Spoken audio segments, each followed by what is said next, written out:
কিছুটা চিকেন নিয়ে তার মধ্যে একটা গোটা ম্যাঙ্গো পিউরি দিয়ে দিতে হবে বা আম বাটা। এরপরে এর মধ্যে একটু নুন আর একটু মধু দিয়ে সুন্দর করে ম্যারিনেট করে সাইডে রেখে দেবে কিছুক্ষণ। তারপরে সর্ষের তেলের মধ্যে গোটা গরম মশলা দিয়ে তার মধ্যে দিয়ে দেবে কুচানো পেঁয়াজ। পেঁয়াজটাকে একটু নাড়াচাড়া করার পরে এর মধ্যে দিয়ে দিতে হবে টমেটো কুচি। টমেটো আর পেঁয়াজটা কিছুক্ষণ নাড়াচাড়া করব।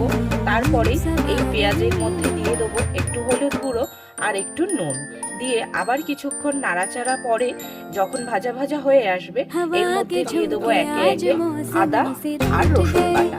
এরপরে মশলাটা কিছুক্ষণ কষিয়ে নিয়ে এর মধ্যে দিয়ে দিতে হবে কিছু গুঁড়ো মশলা। তার মধ্যে ধনে গুঁড়ো, জিরে গুঁড়ো, গোলমরিচের গুঁড়ো আর দিয়ে দেবো শুকনো লঙ্কার গুঁড়ো। এরপরে সব মশলাটাকেই খুব সুন্দর করে কষিয়ে নিতে হবে কিছুক্ষণ।